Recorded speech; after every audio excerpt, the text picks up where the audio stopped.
Happy Monday. Thanks for starting another week at us here at ABC News. I'm John Santucci in the briefing room along with our political director, Rick Klein. Great to be here with you. Thank you, John. Devin Dwyer on a good break. And we've got a busy week. And Rick, pop quiz right here on the start. 42 days since this last happened. Yes, I think I know what it is. Is it a press briefing? It may be, it is. Rick. We're the briefing room, finally saw one of those. Sarah Sanders at the podium not too long ago. I want to go straight to ABC's chief White House correspondent, Jonathan Karl. He was also in the room.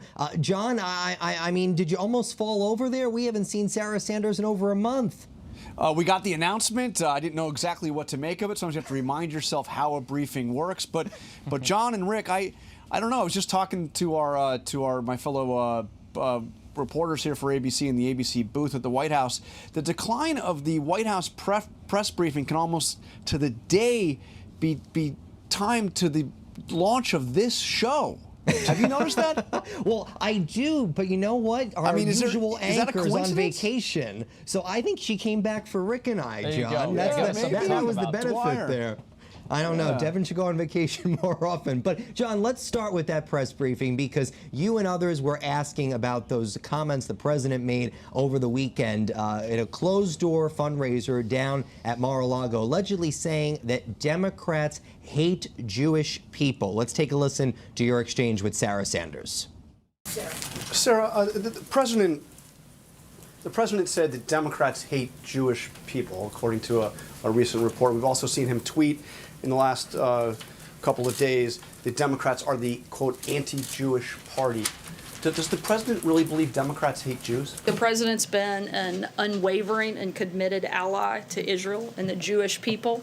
And frankly, the remarks that have been made by a number of Democrats and failed to be called out by Democrat leadership is frankly abhorrent, and it's sad, and it's something that should be called by name. It shouldn't be put in a watered-down resolution. It should be done the way the Republicans did it when Steve King made terrible comments. We called it out by name. We stripped him of his committee memberships, and we'd like to see Democrats follow suit. But I ask, first of all, you mentioned Steve King. The president, correct me if I'm wrong, has not condemned Steve King for what he said, praising white supremacy. Has the president publicly come out and said anything I speak on behalf of the president on a number of topics, and I've talked about that a number of times, and I'd refer you back to those comments where I used words like abhorrent and unacceptable. So, John, you know, not really an answer there from Sarah Sanders, but as you rightly pointed out, we never heard the president come out and condemn Steve King. No, the president's had multiple opportunities to come out and say anything critical of Steve King and the comments that he made, comments that were condemned by the House of Representatives, as Sarah points out, but not condemned by the President of the United States, not at all. And on the question of whether or not the president believes what he was quoted saying, that the Democrats hate Jews, there were several other reporters that went back to that question to try to get an answer. She never directly answered it. It's an extraordinary statement. And even if you put that aside, because that is something that was reportedly said over the weekend at a fundraiser down at Mar-a-Lago, we know that the president publicly has come out to say that Democrats are an anti-Jewish party. I mean, just to put this in context, roughly 80% of voters in the midterms voted for of Jewish voters voted for Democrats. And if you look at the current makeup of Congress, you have over 30 Jews in Congress. Only 2 of them are Republicans. So it's really an extraordinary statement for the president to say either Democrats hate Jews or Democrats are the, quote, anti-Jewish party, but no direct answer on that from Sarah Sanders. And John, I think that's what the president sees some political potency there to try to rub that in, because the Democrats spent all week hand-wringing over the comments by one of their own freshman members. But the president also said just on Friday, condemned that resolution that the House passed overwhelmingly. Actually, it was only Republicans who voted against it. And if you read just the text of the resolution, it just condemned hatred and bigotry in all forms. Maybe they thought it was too broad, but the president was very critical of even that move, which put him in the minority in his own party. put him within the minority of his own party. Now, the argument on that resolution is that it should have specifically condemned the remarks by Congresswoman Omar the way the resolution against Steve King specifically condemned Steve King. But still, a pretty hard resolution to vote against when it is basically simply saying that it condemns hate. Jonathan Karl over at the White House. We know you're going to have much more tonight on ABC's World News tonight. Thank you, sir. We appreciate you joining. Thank you. Talk to you in a little bit. Coming back inside the briefing room, obviously the reason that we did see Sarah Sanders today, Rick, is the fact that they are releasing the president's proposed 2020 federal budget. A lot of wish list could be the best way to explain that budget. One thing that is coming back in that budget, I guess, try again. The wall. Yeah, did we do anything on the wall last time? I don't believe we did. Yeah. No, that didn't really go too well, did it? Yeah, we had a whole government shutdown over the Congress's refusal to fund the wall. So yes, so $8 billion plus for the border wall, more than $8.5 billion in this budget proposal for the border wall. 5,000 Border Patrol agents. You're seeing the president's priorities laid out here in very real terms, John. And look, there's almost a Washington game of how you declare a budget to be dead on arrival. This was dead upon delivery, even before arrival. I think even dead in writing. In writing, even Republicans saying that there's really no chance that this becomes law. The Democrats control the House, of course. They are under no obligation to take up any of these. But just as that statement of principles, it's pretty stark because you see budget deficits adding to the debt as far as the eye can see. Very strict cuts to domestic spending, including a lot of health care programs as part of this. So yes, it encapsulates a whole bunch of priorities like defense spending, like border spending. But man, there are a lot of domestic cuts in here that I think Republicans would be hard-pressed to defend. Well, that's the question. Let's go to ABC's Deputy Political Director, Mary Alice Parks. She's up on the Hill. So, Mary Alice, obviously both sides of the aisle are going to be weighing in on this budget from President Trump and his team. What are you hearing so far up on the Hill? Well, tomorrow, the acting director of the Office of Management and Budget will be here on Capitol Hill explaining this budget, because obviously there's two questions at play here: what the president would like to spend and what he would like to spend it on. And each of those new percentages, those cuts to the Department of Education, cuts to the Department of Energy, represent program cuts and potentially programs that, in theory, the average American has come to rely on. Right. And I guess the other question here, Mary Alice, is that, as there's going to sort of be some dialogue and negotiation with Democrats, they obviously control the House, where's going to be some of the common ground that President Trump is going to try to find with House Speaker Nancy Pelosi here to pass something?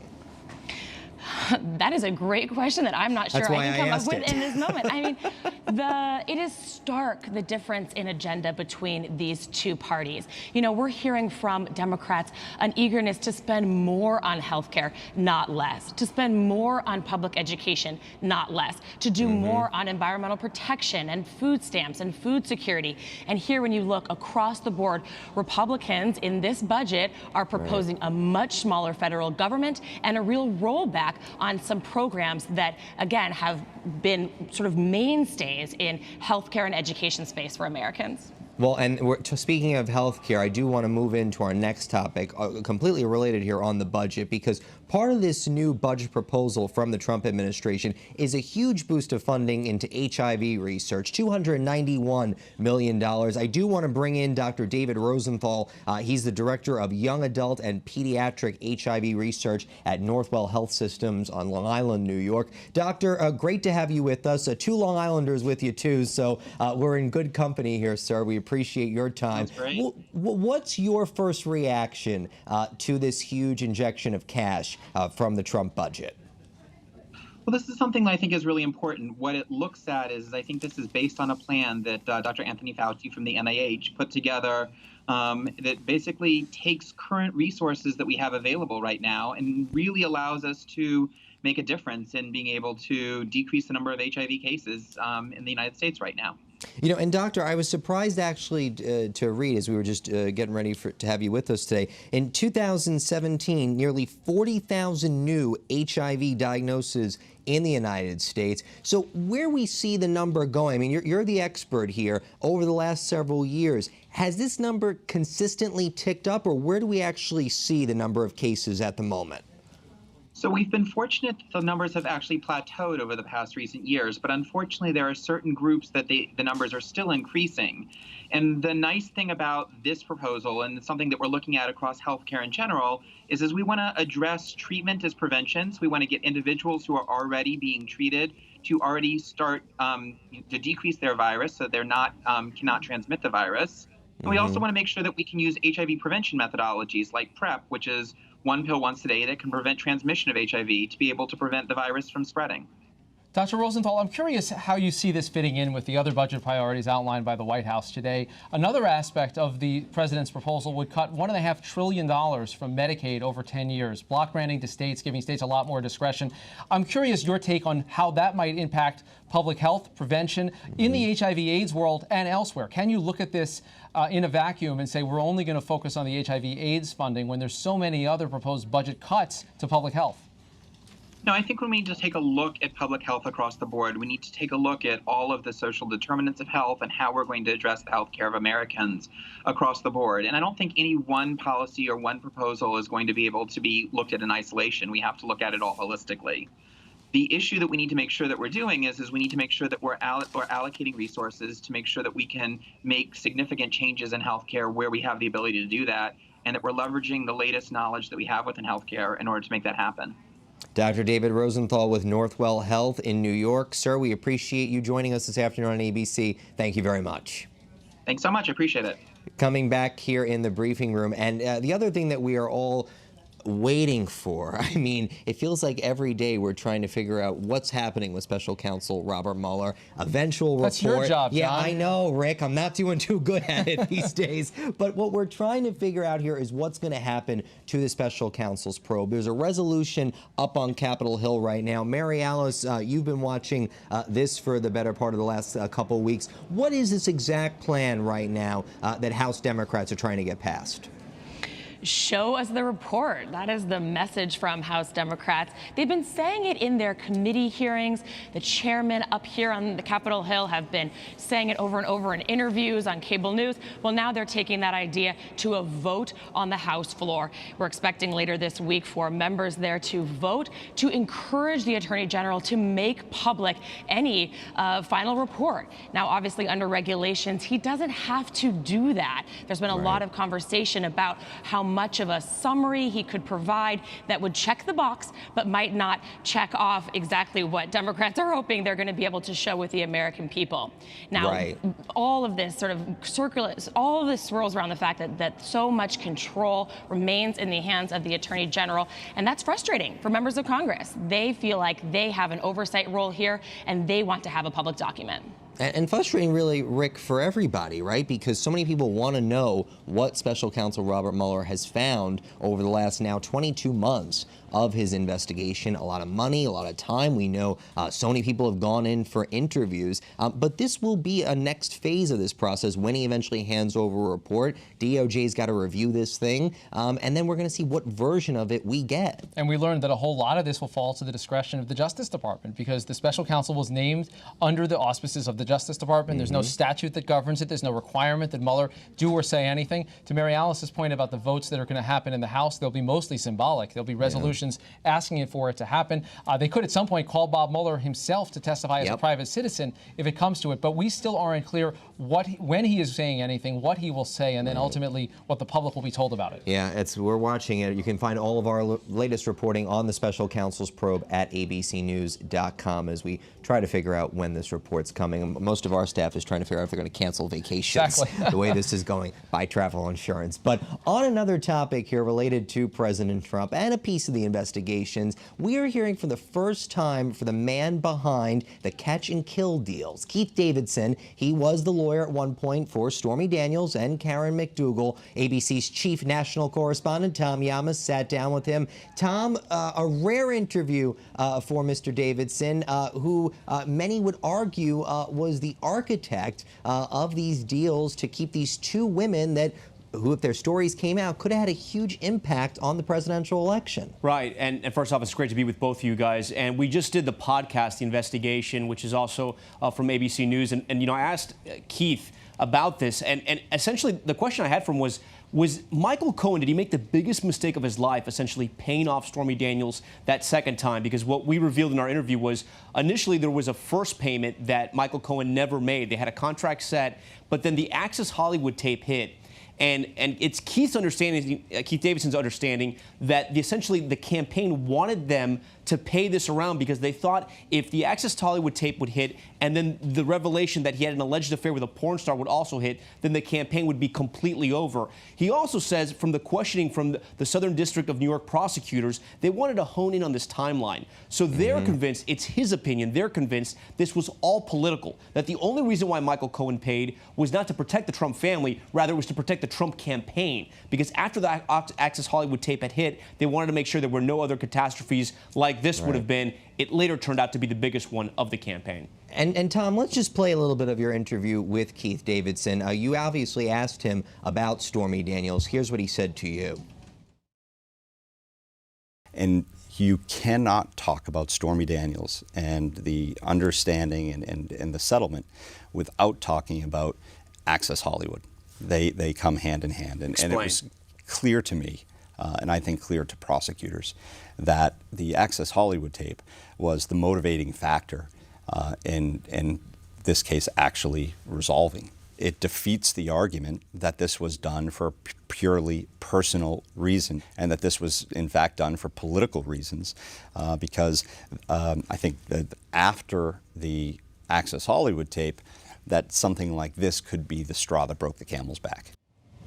And Tom, obviously, we know the Access Hollywood tape, that infamous recording that came out of then candidate Donald Trump, businessman Donald Trump, actually, when the recording happened, and then Access Hollywood host Billy Bush.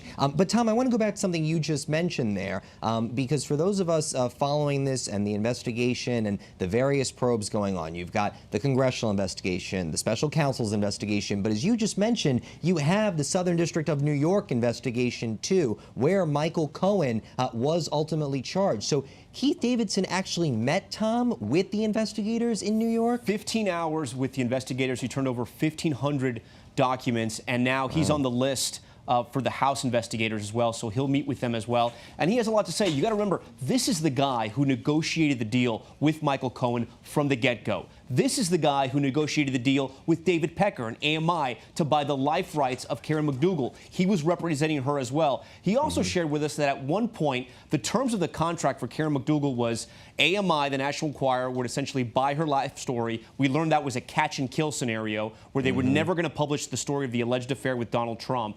And then she started to get upset because part of the contract was they had to promote her in the AMI magazines. They owned several magazines beyond the National Enquirer. And she was upset because she wasn't getting promoted. They sat down, according to Davidson, at a New York diner, a New York restaurant, I should say. Nobody was there, just them.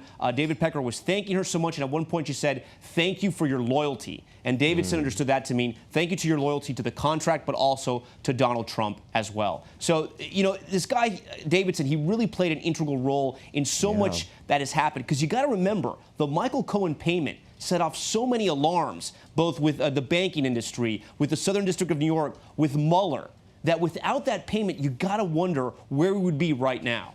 Yeah, the biggest domino to fall for sure. And Tom, another big headline out of your interview is centers on the contention that Michael Cohen made himself here on Capitol Hill a couple of weeks ago when he said he never wanted the job in the White House. And let's play a little bit of that exchange.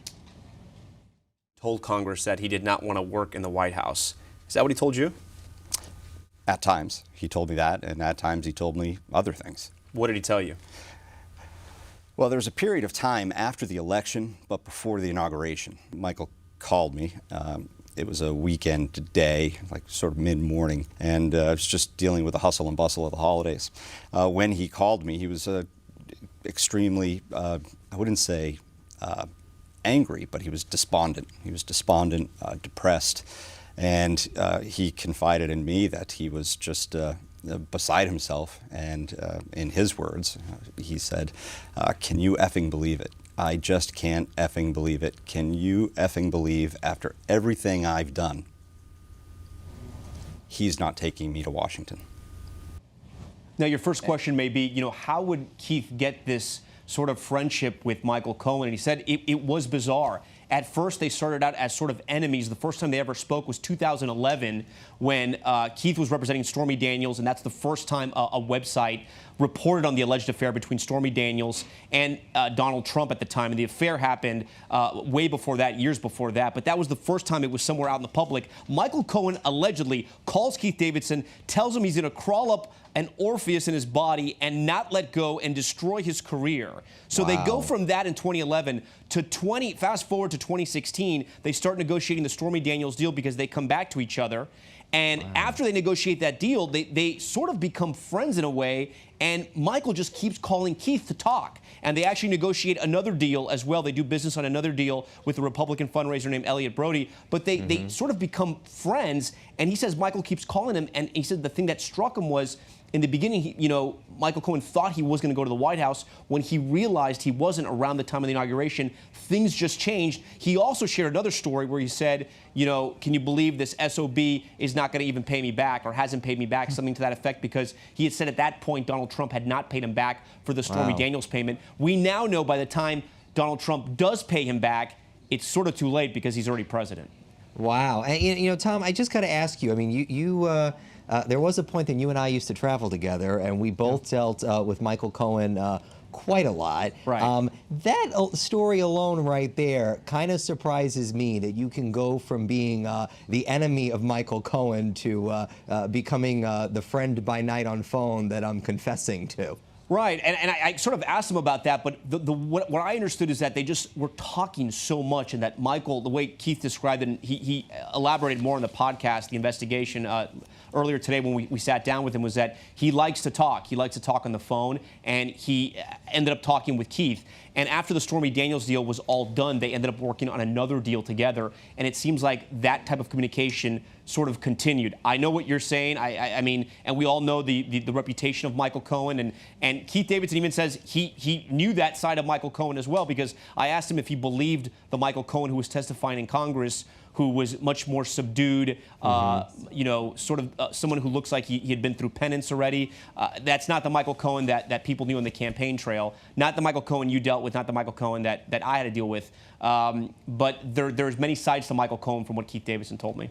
Yeah, no, you definitely saw a different side in Congress than what we saw in 2016. Tom Llamas, great to have you. You can catch more of Tom's interview at abcnews.com. And as Tom just mentioned, we actually sat down with Keith again for another interview on the investigation. That new episode launching tomorrow. Much appreciated, Tom. Guys, thank you. Coming back inside the briefing room, another thing that you and the gang are watching. Okay, so you picked on my job. Yeah. Now I'm going to pick on yours. 2020. You've got a lot of people announcing, and it doesn't seem to stop. Another big weekend out on the campaign trail, but not in Iowa, not in New Hampshire, in Texas. Deep in the heart of Texas, South by Southwest, which is usually a big technology forum. It became a big political forum over the weekend. Take a look at some of the candidates as they hit something like the trail, something like a campaign trail at South by Southwest. See, I want to avoid a constant attacks on what label are you, where do you, how are you different? And I want us to, in a really good way, and maybe this is a Pollyanna, just be able to discuss policy differences. Look, I'm not a great fan of looking back. My goal right now, being in Texas, is to make sure that we significantly increase voter turnout for 2018. You'll recall that And the number one imperative that we were told as members of Congress, is to get reelected and to get your fellow Democrats reelected and to defeat those Republicans with whom you serve so that we can be in the majority and do great stuff. So the motives were, noble perhaps. We need to be in power so we can help the American people. By the way, it's great President Trump has been unsuccessful unwinding the Obama administration because they're not smart enough to figure out how to do a new rule. These are people who could not run a two-car funeral. So as a result of this, many of the rules they've tried to get rid of, they can't. But to the extent they're successful after litigation, we want to restore those clean energy rules of the Obama administration. A world in which there are billionaires. I'll just give you two examples. It's billionaires who go to Congress and persuade Congress to give them giant tax breaks while they want to take away health care from tens of millions of children. Okay, so out of that whole group, one of these does not look like the other. Beto. Yeah, Beto O'Rourke. What is he doing there? Well, he's not a member of Congress. That's right. He's just hanging out in Texas. He's just chilling. Well, he's home, so it's local. He's actually there for a screening of a documentary made about his Senate campaign. But of course, the questions are raining down on him. Are you running? Are you running? He keeps telling people he has made up his mind and he's waiting to share it. What does that mean? Yes. I think we're being, being pointed in the direction very much of yes. We'll see if it happens, when it happens. Between that and Joe Biden, those are the last two big dominoes to fall in the 2020 puzzle. And it does seem from people around him that he is leaning toward the yes camp.